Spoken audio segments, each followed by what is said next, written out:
For today's recipe, I will be using a pound of ground beef, a pound of ground pork, some cream cheese, some mozzarella cheese, some chipotle chili pepper, red pepper flakes, smoked paprika, thyme, parsley, Italian seasoning, garlic powder, onion powder, Montreal Steak seasoning, basil, minced garlic, breadcrumbs, stone ground mustard, brown sugar, liquid smoke, Worcestershire, ketchup, apple cider vinegar, salt, an assortment of squashes.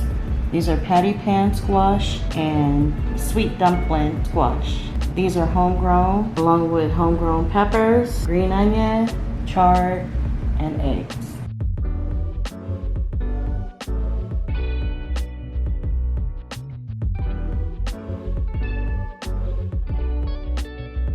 Hey foodies, welcome to Foodie Friday. My name is Keisha and this is my channel, Saving Greens Homestead. And I know you guys, this looks like a lot of ingredients and a lot of seasonings and spices and everything. And yeah, it's a lot, but I have everything laid out because we're gonna be making, well, I'm gonna be making for my family tonight, stuffed squash meatloaf. Stuffed squash, stuffed meatloaf. Okay, you know, I don't have a name for it. What I'm doing is I'm cooking meatloaf inside squash, and the meatloaf is stuffed with chard and cheese, mozzarella cheese and cream cheese. And then I'm gonna top it with a glaze. So I have all the ingredients laid out for the meatloaf and for the glaze. So anyways, you guys, if this is your first time watching one of my videos, I try to bring you a video every Friday for Foodie Friday of something that I'm making for my family or something that I'm taste testing. I've done taste reviews for Foodie Friday I have a tomato series that I did.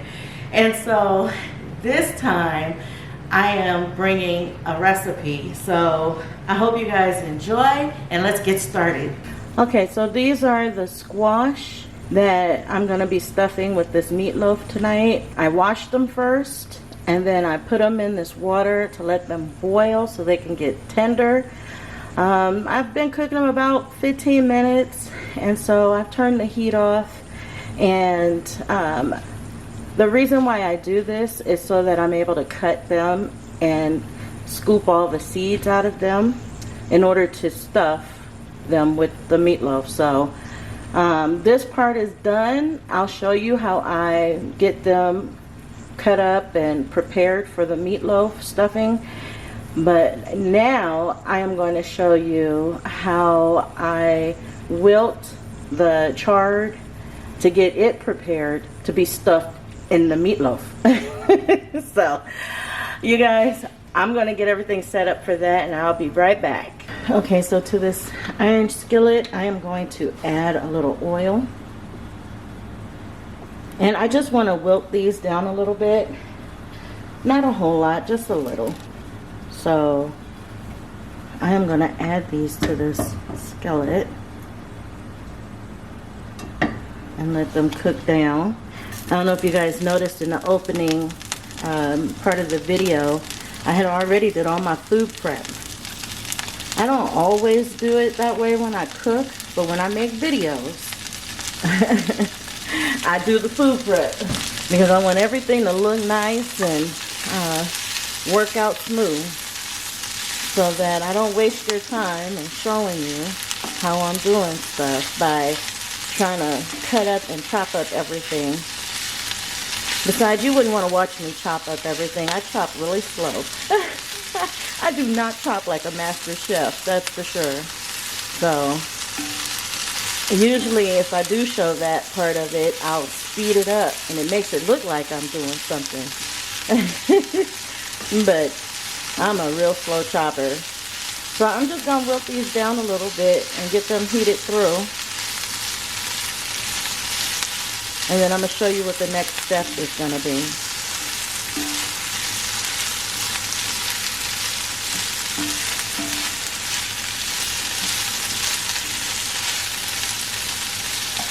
And that right there is probably really good. So I'm going to turn this heat off. And that did not take long at all, did it?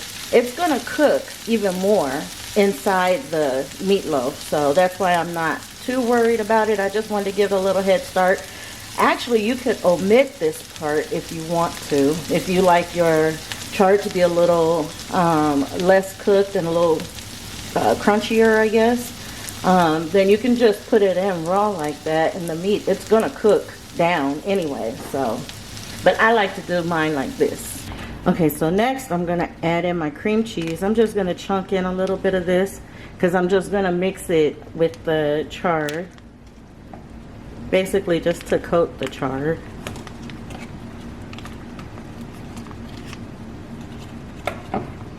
And I'm not gonna use this whole brick. In fact, the other part of this brick is going to be used for my mashed cauliflower that I'm making to go with this.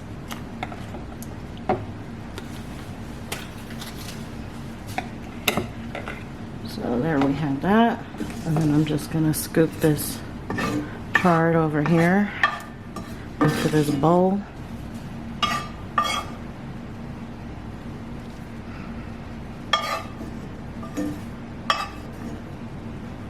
Okay, so I'm just gonna kind of mash these around together in here. It's gonna look kind of weird because I'm using red chard and pink chard from out of my garden, and the colors always tint the food, so it's gonna look pink inside. I guess I'm okay with it as long as it tastes good. It can be pink all at once.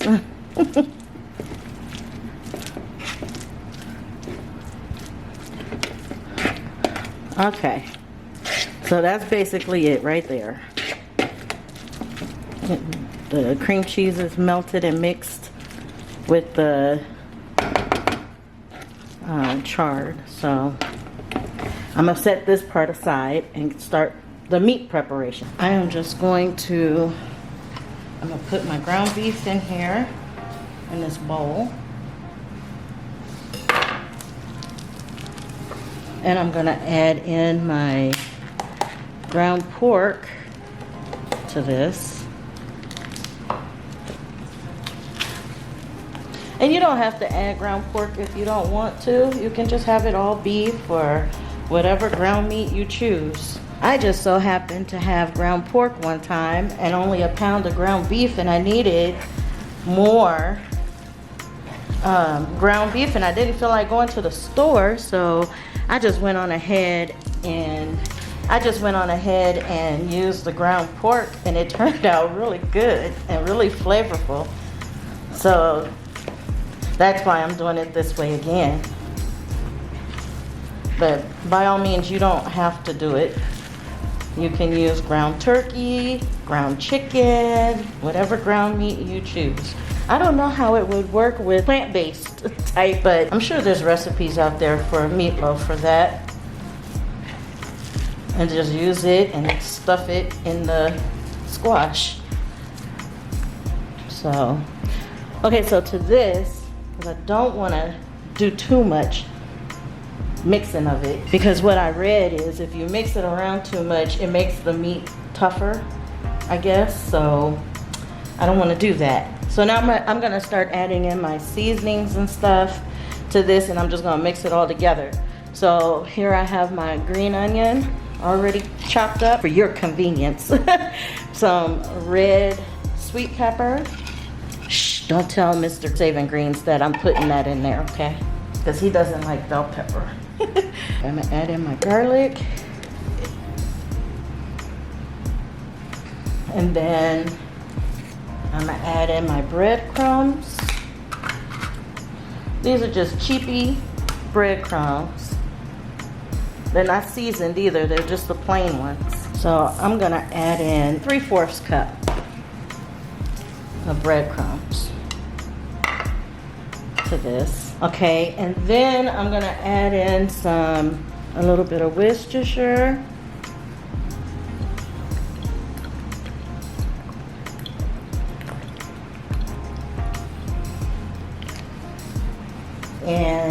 start adding in my seasonings. This one is basil.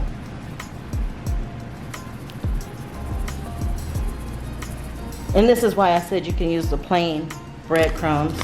If you add all these in, there are breadcrumbs that already have like Italian seasonings and stuff in there that you can buy. This is the Montreal Steak seasoning.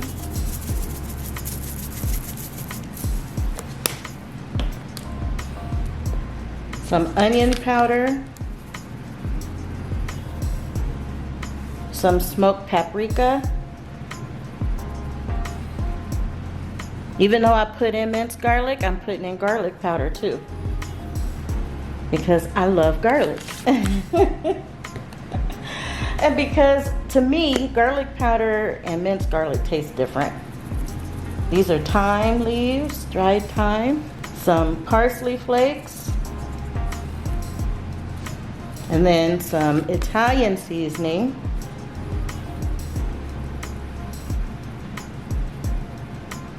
And then I'm gonna add in a little of this chipotle chili, just to give it some interest, a little bit of heat and smoky flavor and interest there. And then lastly, I'm gonna add in a couple of eggs.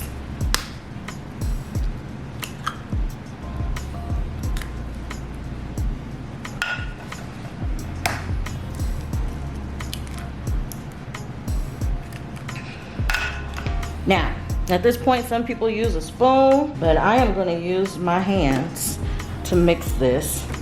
I like using my hands because I like to be attached to my food, but also because I can tell what's mixed through and what's not, and where I need to add more or however, just to make sure it's all evenly mixed through. I'm sure you can feel all that with a spoon too. And this is just how I do it. Okay, so I think I got that pretty well thoroughly mixed in. It looks like it is. So I am gonna set this aside and I am gonna show you how to prepare the squash. So I'll be back. Okay, so now I have my squash out of the pot there. These are just a little softer than what I usually do them.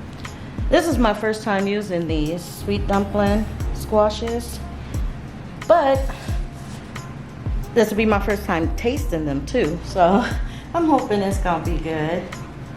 But I'm just gonna cut around through the top of this patty pan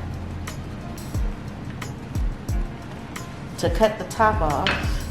These are still pretty hot. I probably should have waited for them to cool down a little bit, but I just couldn't wait. I'm just excited to be showing this to you guys. I made this recipe before and people kept asking me for the recipe, but since I don't measure anything, I just really couldn't explain to them like what I do all that well. So I'm happy to have a video now that I can refer people to if they want to try and make this themselves.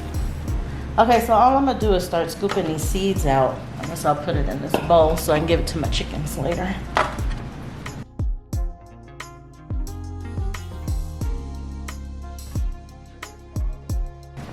Okay, so I got the seeds out. That's the important part.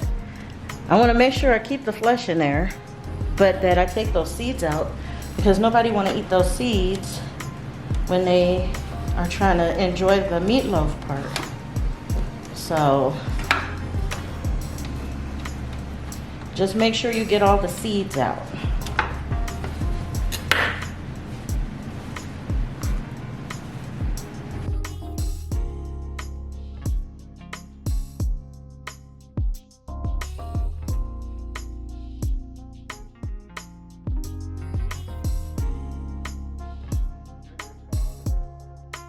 Okay, so I'm gonna go ahead and get the rest of these done, and I'll be back.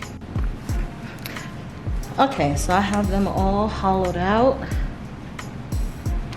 And you guys, I forgot to put salt in my meatloaf mix here. So I'm just gonna add a little salt to this. And I'm gonna mix it in before I put everything, before I put it all in there. But I wanted to make sure I did that because I forgot. And then I'm gonna season these on the inside with this Montreal seasoning. It's got pepper, salt, and other little herbs in it, so.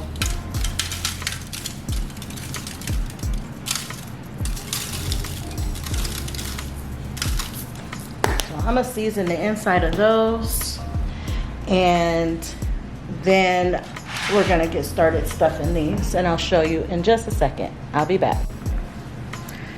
Okay, so I got the salt added to the meatloaf mixture. So all I'm gonna do now is I'm just gonna show you how I'm gonna stuff these. Now I never did this before to these particular ones, so just bear with me. I gotta work it out, figure out how I'm gonna do this exactly, how much I need to put in there to fill it in, but because I have to add everything else to it too. Okay, so I think that's pretty good. You guys can see that there. It's hollow. I've pressed it all back, the meat back into the crevices there. So then I can add in some of this chard and cream cheese mixture. And then also some of the mozzarella cheese. Now I'm doing this with my hands. So just know that you're gonna have to forgive me for doing it with my hands. But I don't know any other way to do it, so I'm gonna try and fit this cheese down in here. And then I'm gonna put some more of the meat on top.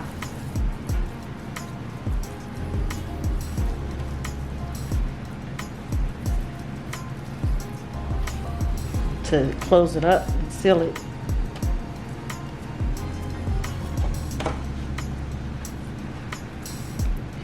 Now, if you guys don't want to do this in individuals like this, which I think is really pretty, but if you don't want to do it in individuals like this, you can do it instead of using a container. Look at that. Instead of using a container to cook your meatloaf in, you can just use like a spaghetti squash and scoop it out. Or a regular squash, butternut squash, or some kind of big like pumpkin maybe even, and just put your meatloaf inside of it and cook it. So here I'm gonna go ahead and I'm gonna finish going around and adding this meat and cheese and filler into all of these. So I will be back when I get that all finished.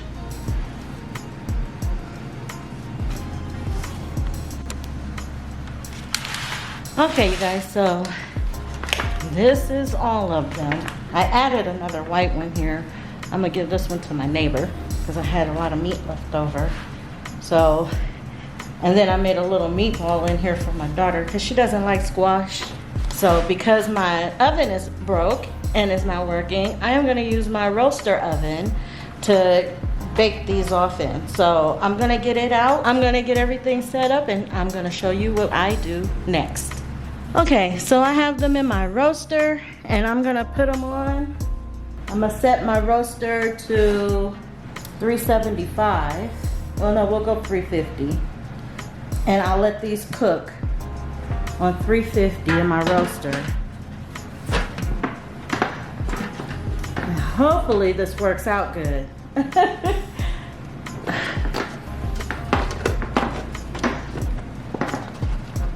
We'll just do it like this.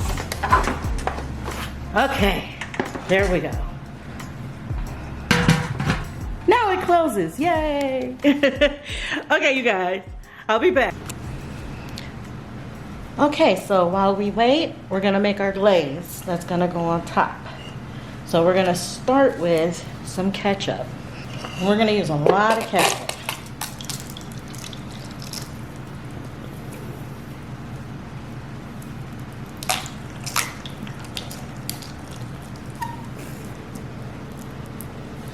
Okay, that's about a three-quarter cup of ketchup. Make sure I get that in there. Now, I'm not doing this for measurement. I'm just doing this so I can get some more of this ketchup out, but I'm gonna add in some of this apple cider vinegar. Not a lot, but like I said, I'm not really doing this for measurement right now. Just trying to make sure I get all this ketchup out, so.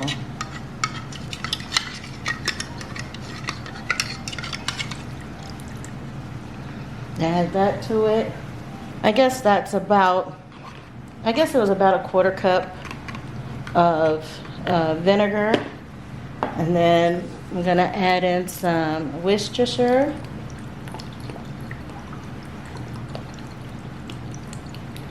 I usually just eyeball this, you guys. I don't ever really measure stuff. And then I just taste it and see if it tastes all right. This is the liquid smoke. And then I'm gonna add in some of the stone ground mustard, some garlic powder,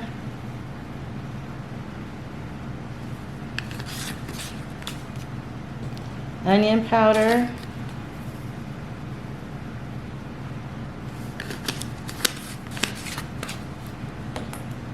red pepper flakes,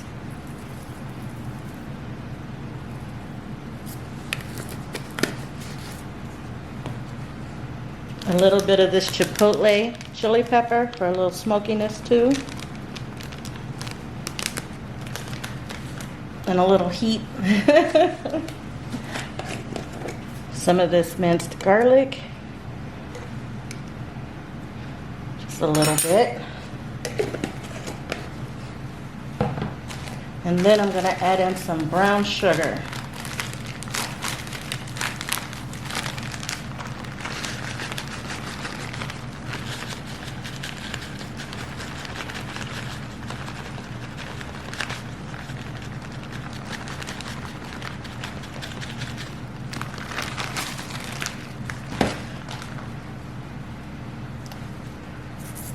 And I'm gonna add a little bit of this Montreal seasoning to this. And I'm gonna hold off on the salt because this contains salt in it. So I'm gonna hold off on the salt and just make sure that everything is good.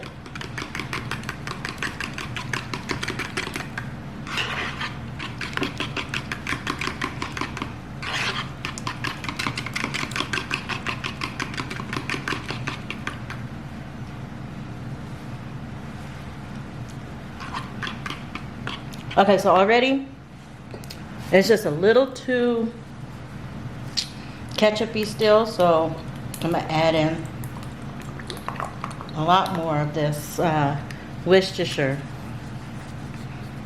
And I'm gonna add in some more of this liquid smoke. And it still has that tang, so I'm gonna add in some more brown sugar.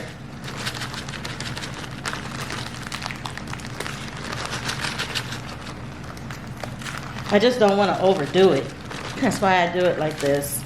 Add in little increments until it tastes right to me. I'm just mashing down some of those chunks of the brown sugar.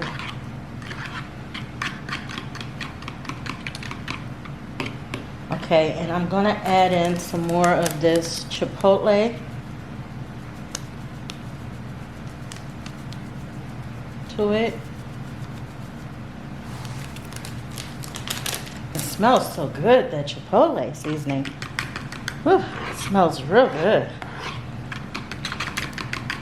I love that smell. I don't know how anybody could not like peppers. Hot or sweet, it doesn't matter. Just peppers, period. Like my husband. He just does not like peppers. Well, he likes the flavor. He just doesn't like the texture.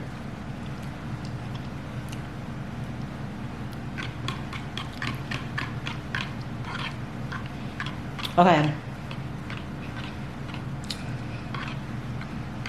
I'm still missing the smokiness. Let's see, I'm gonna add in a little bit more of this liquid smoke. I want this to be, it's not gonna taste like your usual, well, obviously you can tell with the stuff I'm adding, that it's not gonna taste like your usual glaze that you would normally use on your meatloaf. I want it to taste smoky and almost barbecue-y, but not really. Like, it's hard to explain, but the end result is a good smoky flavor, and that's what I want. Yeah, like that. Okay. Now that is good. And I can taste the spiciness of the chipotle. Yeah, that turned out really good. Let me try and get it up close. So you see, it's still a little red, but not much. It's brown. I like that brownish, brown look to it. Yeah, that's gonna be good on top. Now the one thing I will do is add a little bit more brown sugar.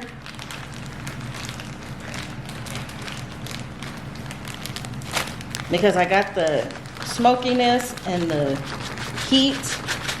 Now I gotta take out some of that acidity from the vinegar that I put in. Let me put that to the side. And then also this brown sugar will help it to thicken, the sauce to be thicker. This glaze, it'll help it be thicker once it's on there, once I put it on. Yeah. So I truly, truly wing this every single time, you guys. I don't think it comes out exactly the same every single time, but I'm very pleased with the product when I get it to taste the way I want it to taste. Oh yeah. Okay. Okay, so that's good. So I'm gonna set this aside, and I will be back to show you how I apply this glaze when it's time. I'll be back. Okay, it's been about 40 minutes, so that doesn't look too bad. I'm gonna have to turn the heat up a little bit because it's taking a lot longer than what it should. But in the process of waiting, I am gonna put some of this glaze so that it can start cooking along the top and baking in. This glaze turned out really good. It's got a little spicy kick to it because of the chipotle. So I'm gonna let these go ahead, and I'm gonna turn it up and let them cook a little bit more. I'm thinking it's because it's taking a long time because it's the roaster. It's not my oven. So I'm gonna turn it up, and I will come back and show you what the next step is. I'll be back.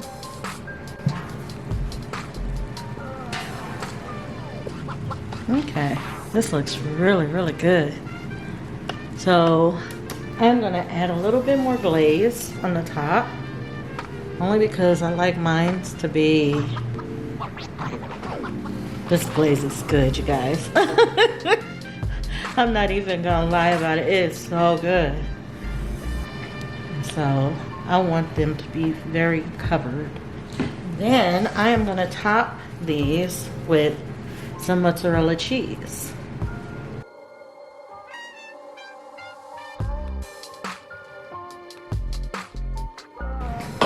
And now I'm gonna cover this and let this go for another 10 minutes and come back and check on it.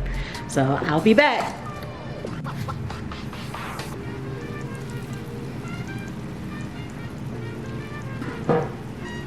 Okay, you guys, so I think this is ready.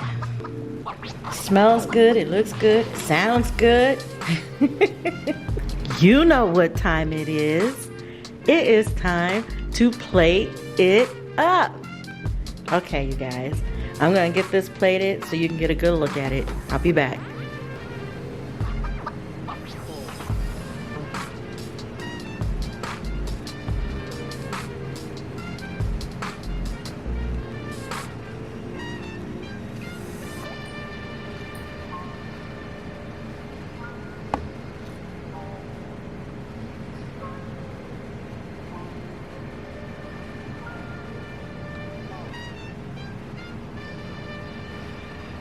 Okay, you guys, I tried to give you the best look I could possibly give you on this. So here's my plate, and this squash looks beautiful, and this meatloaf looks great, and the cheese oozing out of the middle. You guys saw that, right? Oh, let me taste this.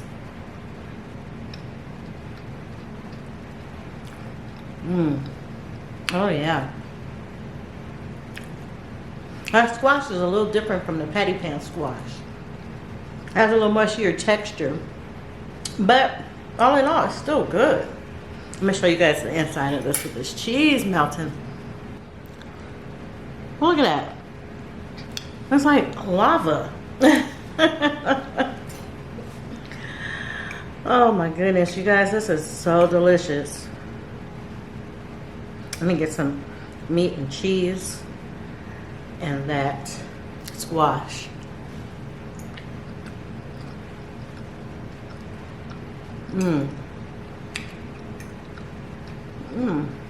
Okay. And some mashed cauliflower. Oh, you thought that was mashed potato? Mashed cauliflower. But you guys, I have another video that I made on how I make my mashed cauliflower and how I get it to look so creamy and really good and like mashed potatoes. But you're gonna have to go to my playlist and look for it. And while you're there, subscribe.